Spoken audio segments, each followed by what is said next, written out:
তো ওর বাবা ওর জন্য এই রং পেন্সিল আমি ওকে বললাম, সকালে বলেছিলাম, এনে দিয়েছে।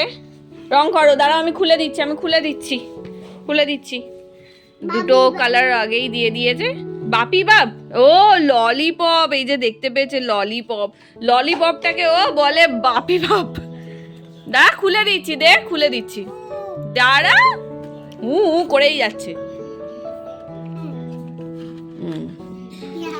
ইয়া টানো টানো টানো এটাকে, এই তো নাও নাও, আঁকি করো, নাও। কালার এনে দিয়েছে, কালার, হ্যাঁ অরেঞ্জ। এটা কি কালার? অরেঞ্জ। এটা কি কালার? হ্যাঁ। এইটা কি? এটা আচ্ছা, এটা হ্যাঁ গুড। এটা হোয়াইট নয়, এটা ব্ল্যাক। হোয়াইট নেই, হোয়াইট কালারটা নেই, হোয়াইট কালারটা দেয়নি। এখন এটাই যা করছে এই অনেক। Good evening everyone, welcome back to my channel, welcome to the new blog. এখন ঘড়িতে বাজে হচ্ছে 8টা। দেখো এখন ঘড়িতে বাজে হচ্ছে 8টা। এখন থেকে ব্লগটা স্টার্ট করছি। আজকের ব্লগটা একদমই অন্যরকম হতে চলেছে, কারণ আমাদের বারোয়ারিতলার কালী পুজো আজকে মাঘ মাসে হয়। সেটা মাঘ মাসের শেষের দিকে হয়, শেষ শনিবার হয়। তো যেহেতু তো আমি পাপাই আর বুড়ো পুজো দিতে যাবো। এই ঠান্ডা গরমে দেখো আমার শরীরটাও খারাপ হয়ে গেছে। তাতান এখনো অবধি ঠিক আছে, কাশছে অল্প অতটা কাশছে না, কিন্তু আমার আর পাপার শরীরটা খুবই খারাপ। তো আজকে পুজো দিতে যাবো, হাতগুলোর অবস্থা দেখো। আমার সমস্ত নখে যেগুলো নেল এক্সটেনশন করেছিলাম লাস্ট অবধি, এই আঙুলটায় বেঁচে আছে নেল এক্সটেনশনের এইটা, সব বাকি সব উঠে গেছে। আর দুটো উঠে গেছে, আর 3টে বাকি আছে। এটাও আবার কোনোদিন উঠে চলে যাবে। তো তাই একটু রেডি হচ্ছিলাম, যেহেতু যাবো পুজো দিতে যাবো, একটু সাজুগুজু করে যাবো। কারণ আবার ওখানে মেলাও বসে অনেক দিন ধরে, মানে যতবার গেছি ততবারই দেখেছি মেলা বসছে। আজও নিশ্চয়ই বসবে। তো আমরা ওখানেও যাব, তাতান, আমি আর পাপাই যাবো। মাকে বললাম, মাও যায়, প্রতি বছরই মা যায়। আজকে মনে হয় শরীরটা ভালো নেই, কারণ মায়েদের সেন্টার দিয়ে দিয়েছে আর প্রচুর মায়ের কাজের চাপ। তো সেই কারণে স্কুলের কাজের চাপ, সারাদিন দৌড়ি। আজকেই মা অনেকটা লেটে এসছে, স্কুল থেকে ফিরেছে। তো এখন চলছে রান্না বাড়া। চলো তোমাদেরকে দেখাই কি কি রান্না হচ্ছে। নর্মাল যেরকম আলু চচ্চড়ি রুটি হবে। আর পাপাইকে বলেছি মিষ্টি নিয়ে আসতে, তো মিষ্টি। তো আমরা ভাবছি নয় আমরা খেয়ে দিয়ে পুজো দিতে যাব, মেবি তাও মনে হচ্ছে নয় পুজো দিয়ে এসে খাবো। কিন্তু তাতানো তো আছে, এবার বেশি রাত্রির বেলা হলে আবার কি, পাপাই আসুক, পাপাই যেহেতু খেলা দেখতে গেছে, ও ফিরলে বাকিটা জানতে পারবো কি করবে। ও খেয়ে দিয়ে যাবে না খেয়ে এসে খাবে, কোনটা করে সেটা সবাই ডিসাইড করবে। তো চলো তোমাদেরকে একটু দেখাই এমনি বাকি সবাই কি করছে। বাপি আটা মাখছে আর খেলা দেখছে, খেলা চলছে, এদিকে তরকারি হচ্ছে, মা মায়ের স্কুলের কাজ করছে। এই যে মা মায়ের ফোনে লেগে আছে। কি হয়েছে বল, কি হয়েছে বল। আবার ওরকম করছিস, আবার লেগে যাবে। কি করছে রে ক্যান্ডি? আদর করছে। তুই আদর করছিস ক্যান্ডিকে? আদর পাকা বুড়ো। মা পুরো পুজোর ডালাটা রেডি করে ফেলেছে। কি কি নিয়েছি সেটা তোমাদের সাথে শেয়ার করি। যে এখানে মিষ্টি, চাঁদমালা, বাতাসা, শসা নিয়েছি, ধূপ আর চাল। আর পাপাই নিয়ে এসছে যে ফুলের মালা। ওইটা খালি ডালার মধ্যে নিয়ে নেবো, তাহলেই হয়ে যাবে। তো আগে খেয়ে নিয়ে তারপরে রেডি হব। একেবারে জামা কাপড় ছেড়ে মুখ হাত পা ধুয়ে পরিষ্কার হয়ে তারপরে রেডি হব। তো চলো আগে খাওয়া দাওয়াটা সেরে নিই, কারণ পাপাইও খাবে, আমি আগে খেয়ে নিচ্ছি, পাপাই ততক্ষণ বুড়োকে খাইয়ে দিচ্ছে, ও বুড়োকে খাইয়ে দিক আর আমিও খেয়ে নিই। কালকে আবার হচ্ছে সরস্বতী পুজো। এবারে সরস্বতী পুজো আবার দুমতে পড়েছে। কালকে 12টা থেকে সরস্বতী পুজো পড়ছে, দিন পড়ছে, পঞ্চমী পড়ছে, শুক্লা পঞ্চমী পড়ছে, পরের দিন থাকছে 9:30 অবধি। তো কটায় আবার ক্লাবে পুজো আছে, আমাদের ক্লাবে পুজো হয়। বুড়োর বয়স এখন যেহেতু 2 বছর 2 মাস, তো এখন তো হবে না, পরের বছর থেকে 3 বছর বয়স থেকে ভাবছি বাড়িতে সরস্বতী পুজো করবো। ইয়েস, তুমি তাকালে কি হবে, ভাবছি 3 বছর বয়স থেকে ওর সরস্বতী পুজো করবো। তো 2 বছর এমনি হবে, তারপরে 5 বছর বয়সে আবার হাতে খড়ি হবে, তো 2 বছর কন্টিনিউ হবে। মানে এবার চললো সরস্বতী পুজো, ভাবছি পরের বছর থেকে স্টার্ট করবো বাড়িতে।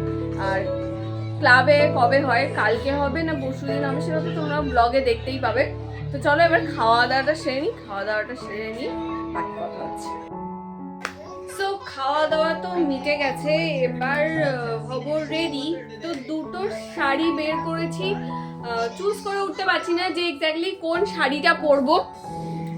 সো ভাবছি এইটা পরবো না এইটা, একদমই ইউনিক একটা শাড়ি আছে, এটা অল ওভার কাজটা পুরো হ্যান্ড প্রিন্টেড আছে, খুবই সুন্দর। পার্সোনালি অর্ডার দিয়ে আমি শাড়িটা বানিয়েছিলাম, এতটাই সুন্দর শাড়ি। যেহেতু ভাবছি পুজো দিতে যাব, তো ওই জন্য ভাবলাম যে লাল পাড় সাদা শাড়ি পরে যাই যেহেতু, তো ওই জন্য এই শাড়িটা বার করলাম। ভাবছি এই শাড়িটা পরে যাব নাকি আর একটা আমার লাল পাড় সাদা শাড়ি আছে, সেটা এর উপরে আছে। তো এটা দেখো অল ওভারটা এরকম ওয়ার্ক করা আছে, অল ওভার পার্টটাই একদম ওয়ার্ক করা আছে।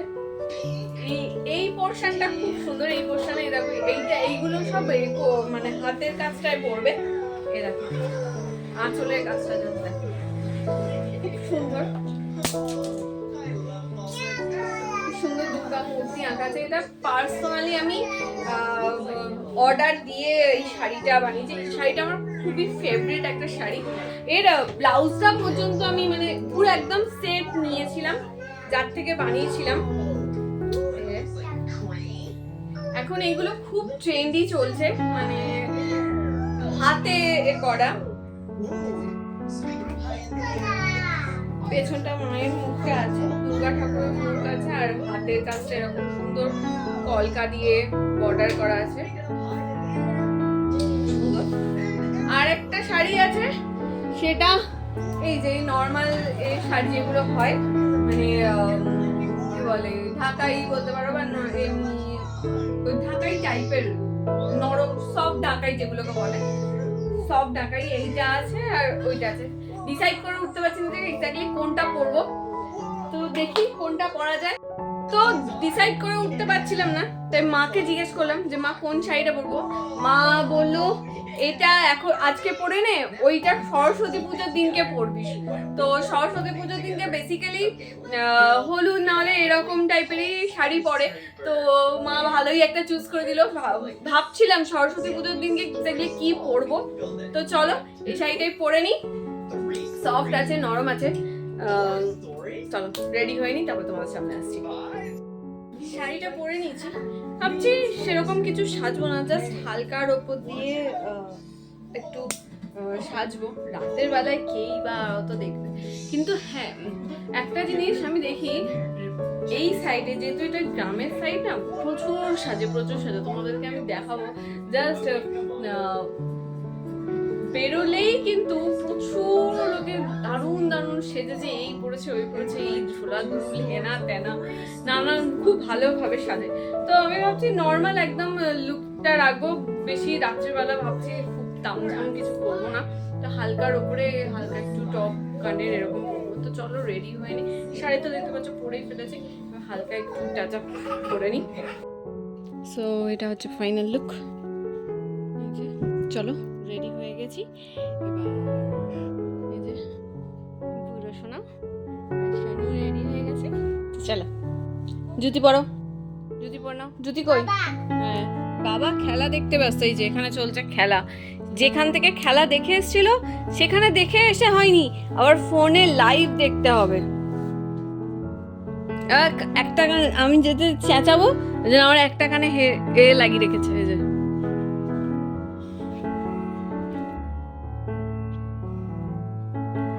তোকে নিয়ে যাবো না, ঝিকঝিক ট্রেন গাড়ি, তোকে রেখে দিয়ে যাবো। কি না, তুই থাক না বাড়িতে। না তোকে রেখে দিয়ে যাই।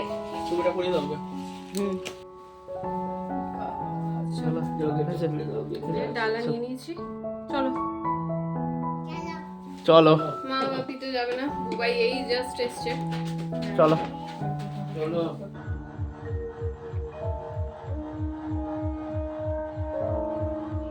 আমরা না অনেকটা লেট করেই বেরিয়েছিলাম ঠাকুর পুজো দিতে। ভাবলাম যে অনেক ভিড় হবে, কারণ প্রতি বছরই না সেম জিনিসটা হয়, প্রচুর লাইন পড়ে। এবারে গিয়ে একদম সম্পূর্ণ উল্টো জিনিসটা দেখতে পেলাম, কোনো লাইনই ছিল না, এত তাড়াতাড়ি পুজোতে বসে গেছিল। তো যাওয়ার সাথে সাথেই ডালা জমা দিয়ে দিতে হয়, তো আমি ডালাটা রীতিমতো জমা দিয়ে দিলাম আর চলে গেলাম পুজোর মন্দিরে। মন্দিরটাকে খুব সুন্দর করে ফুল দিয়ে সাজিয়েছে, প্রতি বছরই সাজায়, আজকে এবারে সাজানোটা একদম অন্যরকম ছিল, লাইট ফাইট দিয়েছিল, গেট করেছিল, খুবই সুন্দর করে সাজিয়েছিল। তো আমি রীতিমতো চলে গেলাম মন্দিরের ভেতরে, ওখানে গিয়ে মাকে প্রণাম করলাম, নিজের মনস্কামনা জানালাম, তারপরে মায়ের একটু ভিডিও করলাম, করে চলে এলাম পাপায়ের কাছে।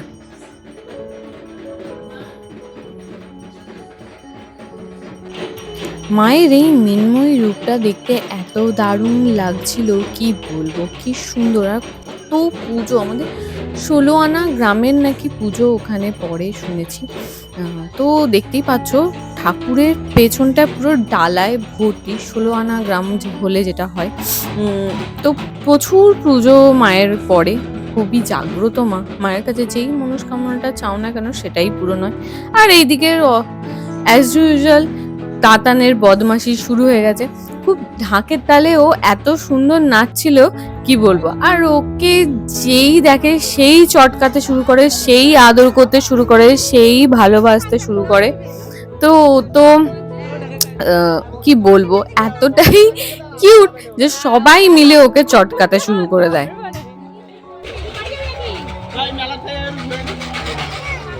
তোমার মনের জিনিস তুমি পেয়ে গেছো, বুঝে পেরেছি।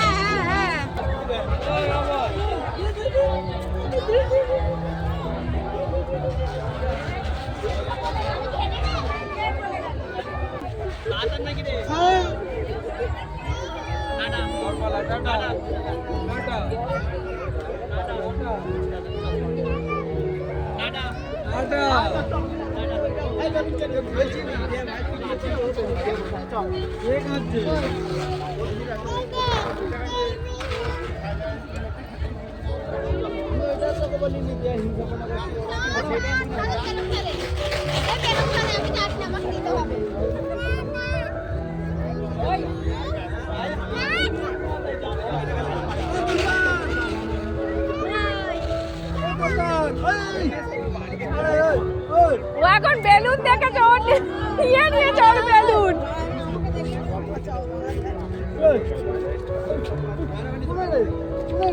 ওর বেলুন নিয়ে নিয়েছে।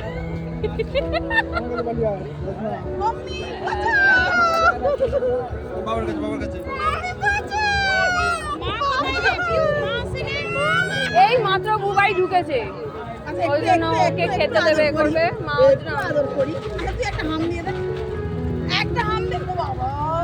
তোমাদেরকে যেমনটা বললাম যে এই পুজোটায় আবার মেলাও বসে।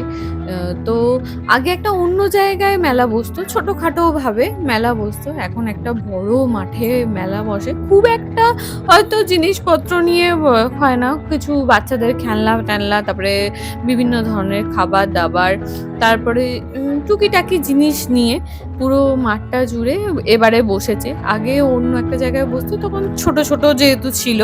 তো এবারে দেখছিলাম একদম বড় একটা মাঠের মধ্যে মেলাটা বসিয়েছে, প্লাস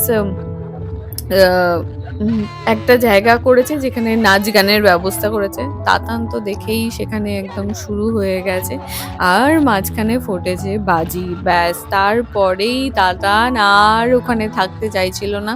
তাও অনেকটা বুঝিয়ে ভুলিয়ে ভালিয়ে তারপরে ও বাজিটাকে প্রচণ্ড ভয় পায়। ছোট, খুবই ছোট ও, তো এটা পাওয়াটা স্বাভাবিক বলে আমার মনে হয়।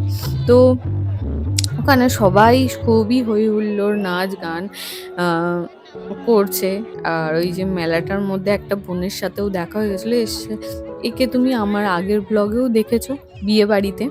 তো আম, ওর সাথে দেখা হয়ে গেছে, ওর সাথে কথা বলছিলাম। তো দেখতেই পাচ্ছ, যেরকমটা বললাম যে ছোটোখাটোর ওপরে মেলাটা বসেছে। খাবার দাবারের কিছু স্টল, কিছু জিলিপির স্টল বসেছে, কিছু ফুচকা স্টল তো থাকবেই, আর তার সাথে কিছু খেলনার দোকান, আইসক্রিমের দোকান, এরকম ছোট ছোট করে পুরো মাঠটা জুড়ে মেলাটা বসেছে। আর দাদান তো রীতিমতো বায়না করতে শুরু করে দিয়েছে, মা গাড়ি, কোথায় বল দেখেছে বল, সেই সব বায়না রীতিমতো জুড়ে দিয়েছে। ওকে তো বুঝিয়ে আর পারলাম না। তো ফাইনালি একটা ওকে গাড়ি কিনে দিয়েছে। তার গাড়ি কেনার আগে আমি চলে গেছিলাম ফুচকা। আমার রাত্রির 11টার সময়ও আমার ফুচকা দেখলে এতটাই লোভ লাগে। তো আমি ফুচকাটা খেয়েছি। আর এই দেখো, সেই যে বললাম গাড়ি কিনে দেওয়া হয়েছে, সেই গাড়িটা ও একদম বায়না করে ফাইনালি গাড়িটা ওকে কিনে দেওয়া হয়েছে। এটা তুলে রেখে দিবি, এটা ভাঙবি না, ঠিক আছে? ঠিক আছে? চলো।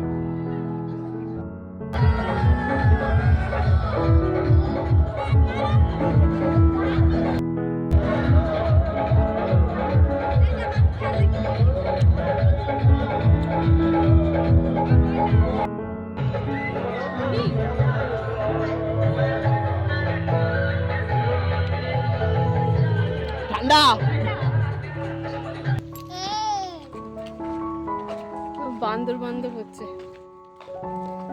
তো মেলা থেকে ফিরছি, এই ঘড়িতে হয়তো কটা বাজে, 12:30 বাজে। আর এই যে মহারাজের দাবি মেটানো হয়েছে, এখানে বড় সড়ো গাড়ি কেনা হয়েছে। চলো বাকিটা বাড়িতে গিয়ে কথা বলছি, কারণ এখানে রাস্তায় আলো নেই। এখন ঘড়িতে বাজে 1:45। এই জাস্ট বাড়ি ফিরলাম, আর প্রচণ্ড টায়ার্ড লাগছে, চোখে ঘুম জড়িয়ে এসছে, ওর প্রচণ্ড ঘুম পাচ্ছে।